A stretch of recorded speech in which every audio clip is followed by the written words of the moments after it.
नमस्कार दोस्तों।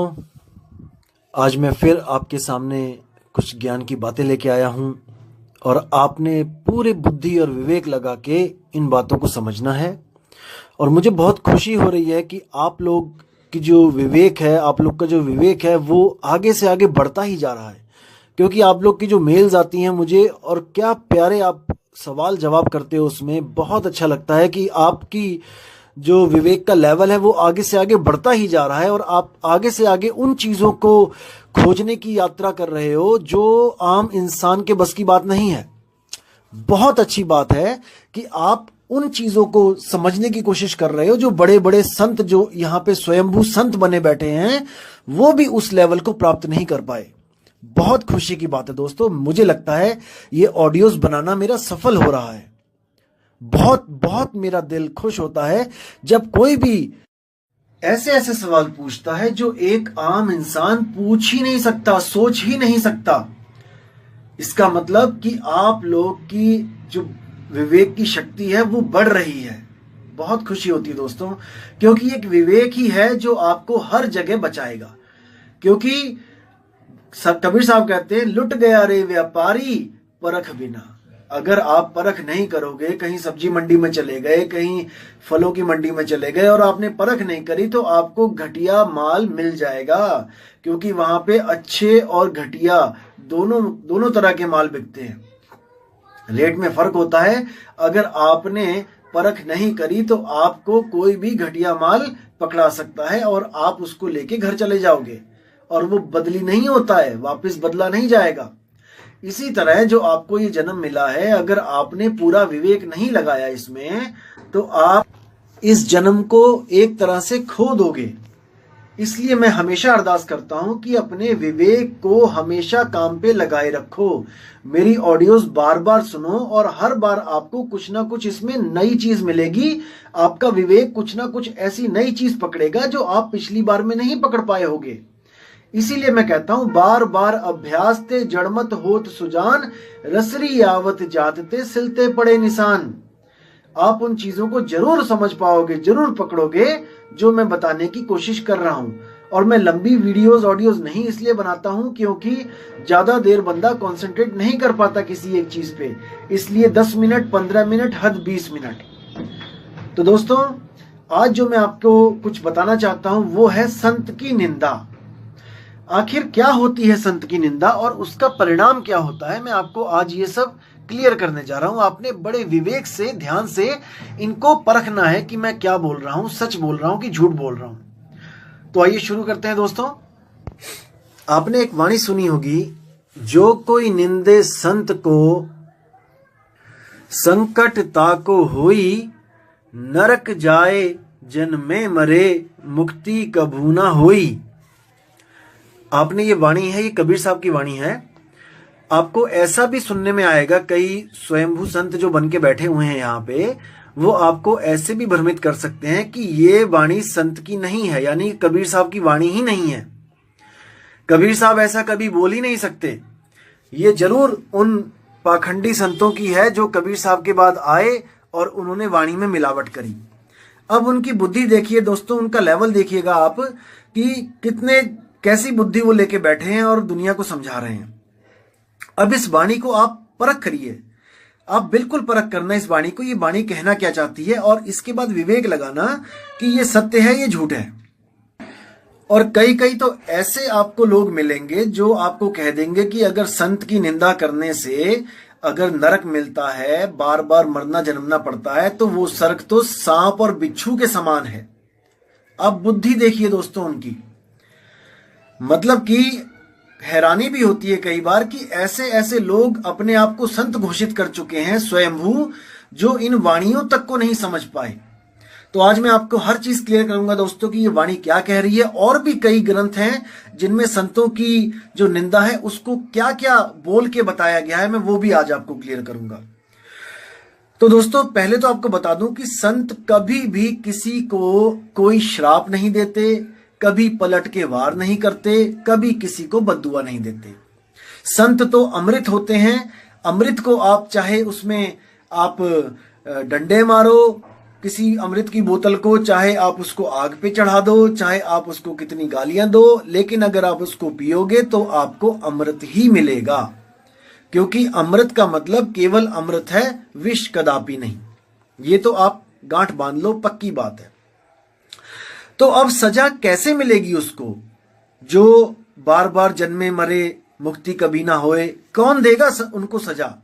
जब संत ने तो सजा देनी नहीं है, संत तो परमात्मा का रूप है, वो तो कभी आपको सजा दे ही नहीं सकता, किसी को भी नहीं दे सकता। यहां तक कि देखो आप, मीराबाई को जहर पिलाया गया, सुकरात को जहर पिलाया गया और संतों को कितनी यातनाएं दी गई, लेकिन संतों ने कभी भी किसी को कोई बद्दुआ नहीं दी, कोई पलटवार नहीं किया। तो कौन है आखिर वो जो संतों की निंदा करने वाले को नरकों में डालेगा, बार बार जन्माए और मरवाएगा? आइए विचार करते हैं। दोस्तों, जैसे आपने किसी शादी पार्टी में कहीं पे गए, आप भोजन खाने गए और वहां पर क्या हुआ कि किसी ने गलती से उसमें कोई ऐसी चीज मिला दी जिससे वो विष हो गया, वो उसमें जहर मिल गया। मान के चलो कि कोई सांप गिर गया या कोई छिपकली गिर गई उसी भोजन में और वो बहुत ज्यादा उसमें जहर हो गया, लेकिन आपने और कई लोगों ने उस भोजन को खा लिया।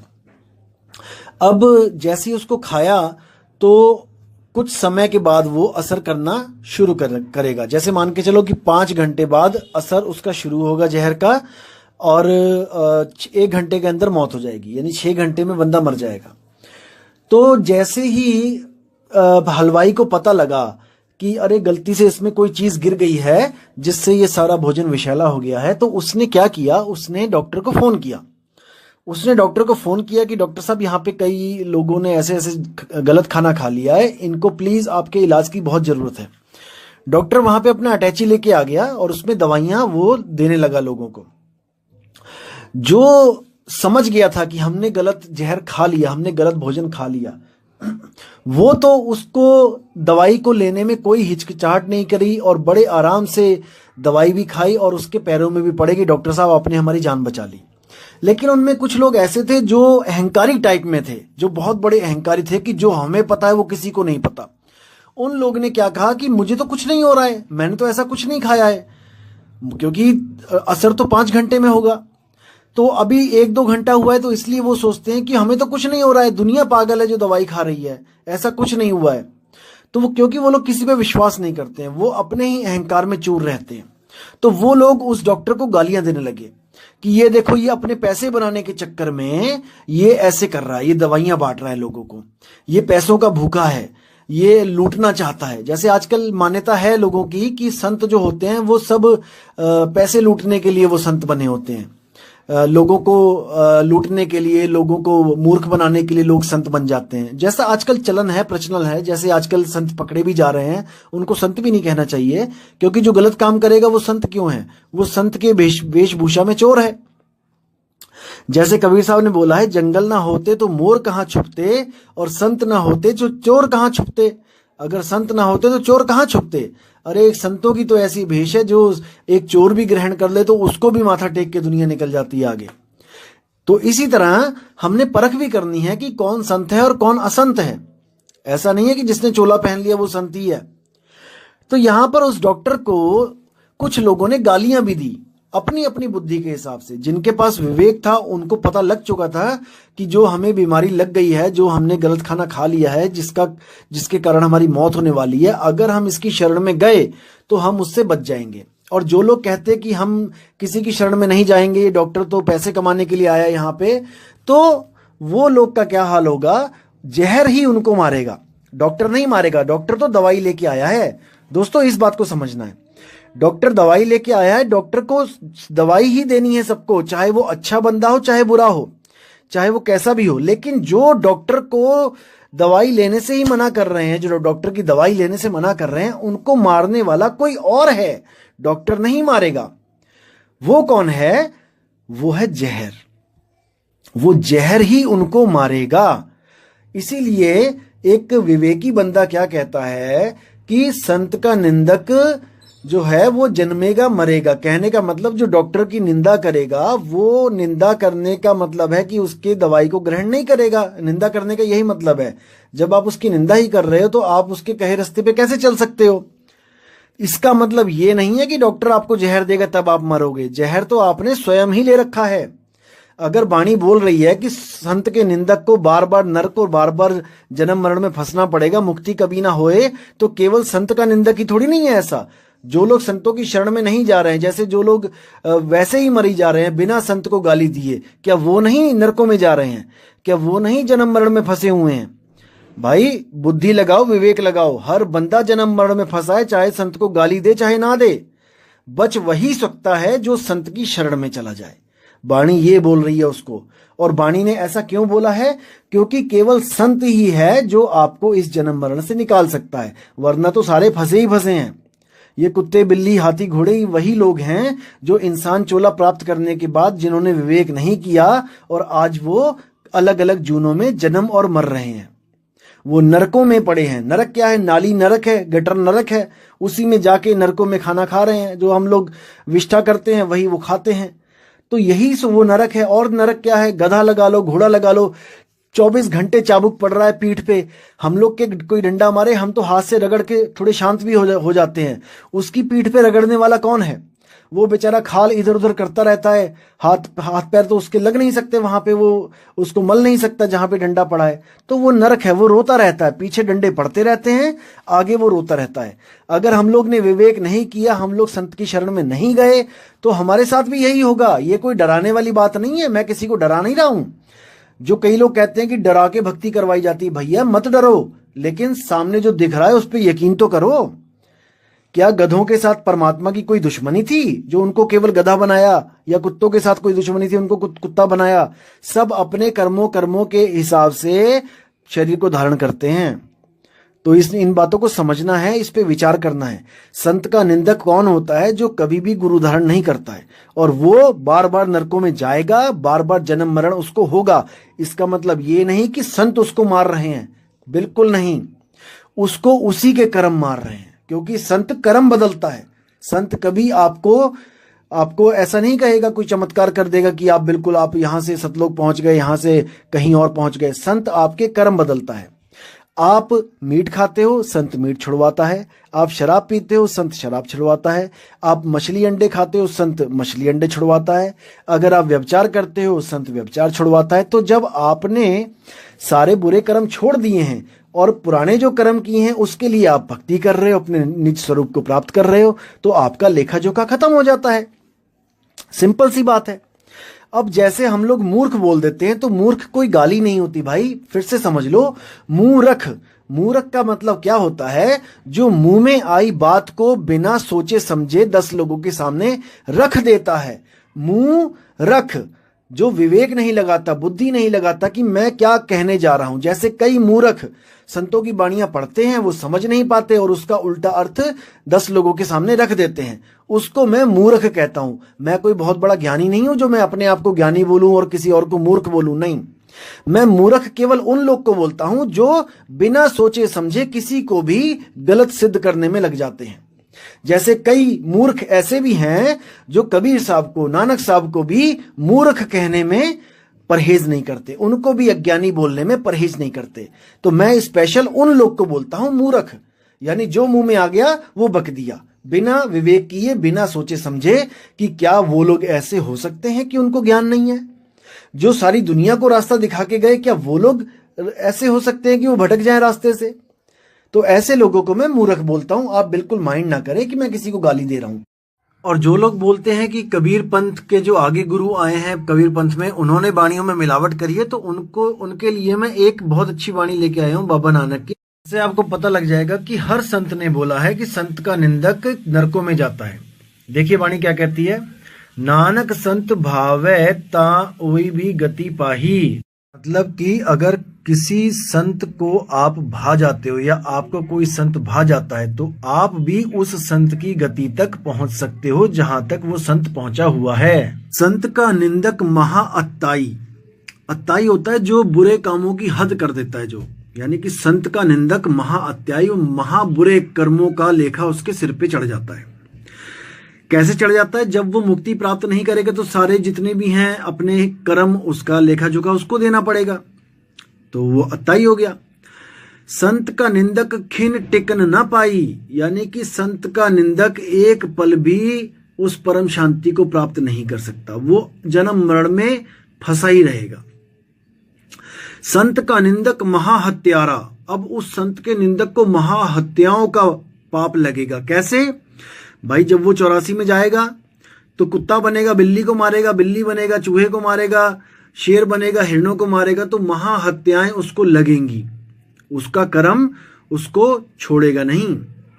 संत का निंदक परमेश्वर मारा, यानी कि संत के निंदक को परमेश्वर के द्वारा भी इसमें बोला गया है कि मरण जन्म लगा रहेगा, परमेश्वर भी उसकी मदद नहीं कर सकता, क्योंकि परमेश्वर ने ही तो संत को भेजा था कि जीवों को बचा लो, जीवों को पार करो, उनको नाम दो, यहां से मुक्त करो, और उसी की निंदा कर दी तो भाई दूसरा कोई ऑप्शन ही नहीं है। अब आगे कहते हैं संत का निंदक राजते हीन, यानी कि बहुत बड़े बड़े राजा जो संतों की शरण में ना जाने के कारण अगले जन्म में भिखारी बन जाते हैं। संत का निंदक दुखिया और दीन, वही बात आ गई कि बहुत दुखी हैं, बहुत दीन हो जाते हैं, बहुत भिखारी बन के भटकते हैं। संत के निंदक को सर्व रोग, संत के निंदक को सर्व रोग मतलब ये नहीं कि उसको टीबी हो गया, हैजा हो गया, सर्व रोग मतलब कि जन्म मरण, क्योंकि जन्म मरण है, शरीर है तो हर रोग लगेगा ही लगेगा।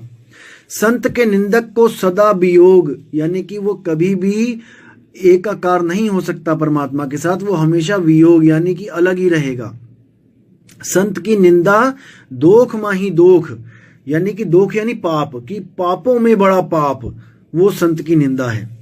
नानक संत भावै ता उसका भी होई मोख, जिसको संत भा जाते हैं, जो संत के कहे अपने जीवन को ढाल लेते हैं, उनका भी मोक्ष, क्योंकि संत का मोक्ष तो पक्का ही है, और उसका भी मोक्ष हो जाता है जो संतों की शरण में चले जाते हैं। संत का दोखी सदा अपवित्र, यानी कि संत का जो दोखी है वो हमेशा अपवित्र रहेगा, वो पवित्रों की गिनती में आ ही नहीं सकता। संत का दोखी किसी का नहीं मित्र, वो किसी का मित्र भी नहीं रहेगा। संत के दोषी को डान लागे, डान यानी डन, जैसे कोई जिसे जुर्माना बोल देते हैं, डन। संत के दोखी को सब त्यागे, उसके साथ कोई भी नहीं रहता, सब उसको त्याग देते हैं। जैसे अंत समय में सब त्याग देते हैं, लेकिन अगर संत होगा तो अंत समय में भी शब्द हमेशा उसका साथ देगा जो संतों के द्वारा दिया जाता है, जिसको हम राम बोल देते हैं। जैसे बोला गया है, सेवा को दो ही भले, एक संत एक राम, राम है दाता मुक्ति का, संत जपावे नाम। संतों का काम होता है राम के साथ जोड़ना, और राम आपके साथ सदा रहेगा। ऐसा कोई समय नहीं होगा जहां राम आपको कभी छोड़ दे। संत का दोखी महा अहंकारी, जो अहंकारी होंगे, महा अहंकारी, वही संत के दोखी होंगे। जो दीन होगा, जो विवेकी होगा, वो संतों से प्रेम करेगा। संत का दोखी सदा विकारी, हर तरह के विकार उस बंदे में होंगे जो संतों की निंदा करेगा। संत का दोखी जन्मे मरे, संत का दुखना सुख तय टरे, यानी उसको कभी भी सुख सपने में नहीं मिल सकता जो संतों को दुखी करेगा। संत के दोखी को नाही ठाओ, नानक संत भावे ता लय मिलाई, यानी कि जो उस संत को अगर कोई भा गया तो समझ लो कि वो उसको उस परमात्मा से मिलाएगा, वो पक्का मिला देगा। लेकिन जो संतों की निंदा करेगा भाई, वो तो जन्मेगा मरेगा, नरकों में जाएगा, इसमें कोई दो राय नहीं है। और उसके अपने कर्म उसको नरकों में लेके जाएंगे, ना कि संत। संत के पास तो केवल क्षमा ही होती है। संतों को कोई गले से गला भी काट दे संतों का, तब भी वो उसके लिए अरदास ही करेंगे। जैसे ईसा मसीह को जब चढ़ाया गया था सूली पे, तब भी उसने यही बोला था कि हे परमात्मा, इनको नहीं पता कि ये क्या कर रहे हैं, इनके पापों को क्षमा करना। तो इन बातों को दोस्तों विवेक में रखना है। विवेक आपके पास जो है वही आपका सच्चा साथी है, अन्यथा आपका कोई साथी नहीं है। सब आपको भरमाने में ही लगे रहेंगे। अपने विवेक पे भरोसा करना सीखो और इस दुविधा से निकलो कि आप बिना किसी के कोई डिसीजन नहीं ले सकते। आप ले सकते हो दोस्तों, आप ले सकते हो, बस कोई ऐसा मिले जो आपको विवेक देता रहे।